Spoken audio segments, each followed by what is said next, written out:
So, Jason, Yes. Alabama to Boulder, cuddle parties, cuddle sessions. Yes. What do you think about all this stuff? It's fascinated me ever since I first heard about it.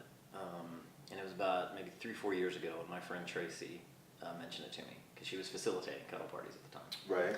And so I was definitely intrigued by it. I thought it was something that I definitely like to explore, but I wasn't sure in myself, if it was something that I could separate. The biggest issue for me, I think, was could I cuddle up with somebody and that I could potentially be attracted to, and keep it separate.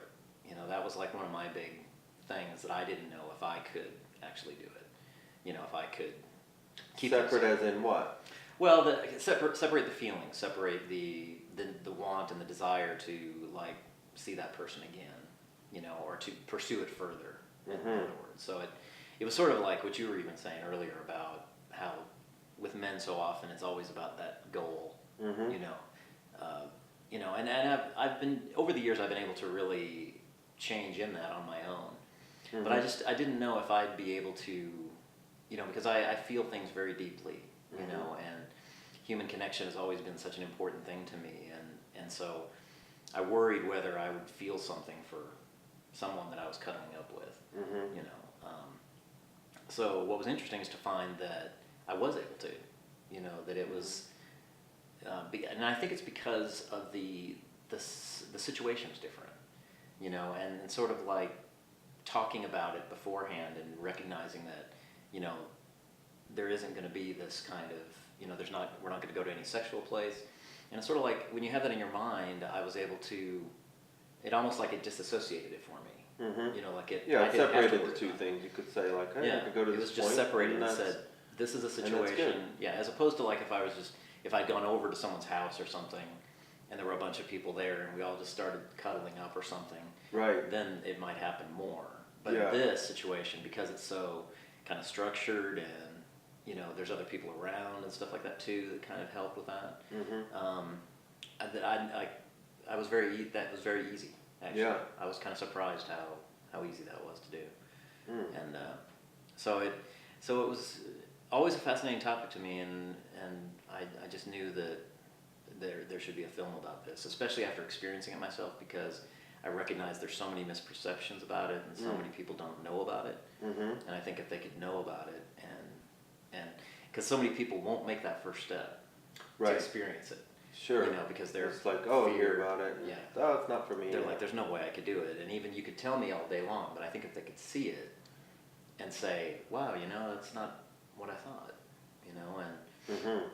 and then that's what I'm hoping to accomplish by that, and then so, once I'd heard about the cuddle parties, but then I hadn't heard about so much of what was going on around the country, so that fascinated me even more because I thought, I really want to make this film really encompass all that's going on around this kind of thing, and really hopefully change a lot of people's opinions and change a lot of people's thinking about it, that this kind of thing is possible. And well, I appreciate you doing it, seeing the opportunity and stepping forward and trying to help spread the word, spread the love. Yeah, and it's really helped. I mean, it's really helped me kind of. I can feel it's changing me. Yeah, I was going to ask you that. Like, how has this changed you? Yeah, so far. It's, I just come from a, I'd been working in corporate world for a long time, and I was getting into the stress and all that. I mean, it was just I could feel it eating away at me, and I felt so disconnected from a lot of people in a lot of ways because I was so focused on the work I was doing and all that. So it's really helped me as this has gone along, and I expect it's going to continue that up to completion, is as I'm meeting people and I see these kinds of things happen with my own eyes, and I witness these kinds of, like at the first cuddle party I attended, a woman cried within 5 minutes of experiencing touch with someone. Wow. And that to me was like, maybe 3 years ago I wouldn't have understood that. I wouldn't have, I'd be like, well, I don't really get why they're, I could almost like the third time in like 50. This is probably Sujata. Yeah, it's happened before. Hey. So your experience at the first cuddle party you went to? Yeah, and just experiencing for myself, that convinced me that there's so many misperceptions about it. You know, because at the end of it, you know, I felt this feeling that I've been trying to put words to and really trying to explain, you know, and that's what I'm going to really want to show in this, is so that people can kind of get that same feeling of connectedness. Just, you know, and I found that I was able to separate the things that I was fearful of not being able to separate. But I felt just so connected in a different way to people. I was like, for those few hours that I was in there, nothing else existed. All the stress, all the, you know, all of that, and I could just feel connection. You know, on some level that I really couldn't put words to. Right. You know, when we all stood around there in a circle at the end, you know, and we were all going around like saying one word of what this meant, you know, and I think I said in that first one, surprising, you know, because it was, the feeling I got was a very surprised one, you know, in a very good way. And I was like, you know, this is so something I've got to somehow express to people so they can actually see it. The people that will not give it a chance, so that they can actually witness it and see it, how it goes, and eliminate so much of those misperceptions and say, you know. So that's kind of the whole goal that led me into doing this, because I just felt it was not a lot of people knew about it. Right. It was kind of misunderstood, you know, and I think when you've got... What are some of the things people would tell you when you say, hey, I'm making a movie about cuddling, or I've been to a cuddle party? Yeah, I always... What's some of the stuff you hear? I get all kinds of, you know, things of like, you know, they think it's like a big sex orgy kind of thing, you know, or... Interestingly enough, though, a lot of people, you know, they don't understand it, and they can't agree with it, but they agree that it's fascinating. And they definitely want to see it. They want to see the documentary, and they want to, you know, so it's like almost every person I come across. That's cool. Yeah, it's like, and that's where I believe, you know, that's part of my mission in what you guys are doing and all that, is I can use my skills in this to bring it to other people that maybe will not give it a chance, you know, and that maybe can see something, and, you know, and I think there's enough fascination around it that so much confusion where some people may just not understand it, you know, they may not, like you said, they might be fearful of things, they may be, you know, whatever reasons. Right. And I think if they could actually just see it and understand. What are some of the things that you've seen at the cuddle party, like experiences you noticed other people having? Yeah, I mean, it was kind of interesting. I mean, like the first cuddle party I went to, where everybody was a first timer except for the facilitator. Wow. So everybody moved slow.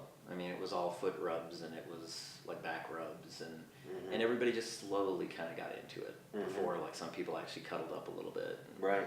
And then by the second one, you know, a number of us were coming back for the second time, and so it was a lot more comfortable by then, you know, where people kind of felt. So I think in a lot of ways, and maybe this is true for a lot of people, they kind of have to experience it first, kind of feel it out, and kind of understand their boundaries, and then kind of maybe slowly take some steps and say, well, let me try this, and let me try that, and see. Right. And that, like the second cuddle party, we had one woman there that was pretty much just said no the whole time, but had a great time. Right. I mean, she just enjoyed the conversations. She enjoyed the, you know, and nobody got their feelings hurt. Right. You know, nobody looked at her strange like, why is she saying no all the time? Yeah. But that's part of what the exercise is. I mean, it's part of what people go for the ability to say no when they don't have that ability in their lives, you know. And, cool. And this is an interesting thing too. Like we noticed, like for me especially, because I'm the type of person that I give very well, but I don't ask for myself very well, because I've never been in that position. I always feel like I'm a giver, and people have always come to me for support and things like that. So it's given me the skill of actually asking for things that I want, you know, and that's felt really good. That's felt kind of empowering in a way. Like it's okay for me to ask for something, and, you know, and it's kind of, you know, I'm kind of waiting to see how that if that kind of changes me in my regular day-to-day life too, of being able to maybe stand up for myself some more, and maybe, you know, be able to ask for things that I really want, and, you know, so I've definitely seen the benefits firsthand in just my own experience with it. Right. You know, so it's been a great process so far, a great growing process of just feeling better connected to everybody, you know, just cool. Yeah. So what's your thought on one-on-one snuggles sessions? Like you personally, like the thought of you doing one. Yeah, I mean it's kind of the same thing. It's sort of the fears of it a little bit, sort of the awkwardness of it, I guess, because I'm so used to whenever I'm intimate with someone like that, you know, I've usually known them for a while, you know, so I've usually built to that place, you know, instead of just starting right there, you know, so it's creating. So by then I'm kind of in a more comfortable position, you know, to where because a lot of times it's sort of like what you said, just the eye gazing would be an uncomfortable thing for me, you know, for an extended period of time, unless it's someone that I'm in love with or something. Then that comes very easily to me. I think. But if it's someone that I don't really know, I'm intrigued by it. Yeah, it's kind of like a fear of like, well, is one of us going to say something now? Or, you know, should I be doing something now? Or I see. So so some kind of expectation starts to bubble up like, oh, what's expected of me now? Like, it's kind of that. Or how am I supposed to respond? Like, I don't know how I'll respond. And like, it's sort of being that way where I always feel like I've been the person that always, you know, knows what to say, you know, will always kind of make things, if things are awkward for other people, like if there's a situation, I would always be that person that would try to go in and diffuse a situation or something, like, you know, like if some dispute was going on or something, I'd go over there and I'd diffuse it somehow. Or mediator or whatever. So it's kind of interesting to just kind of see, you know, how it would be different for me without a bunch of people around.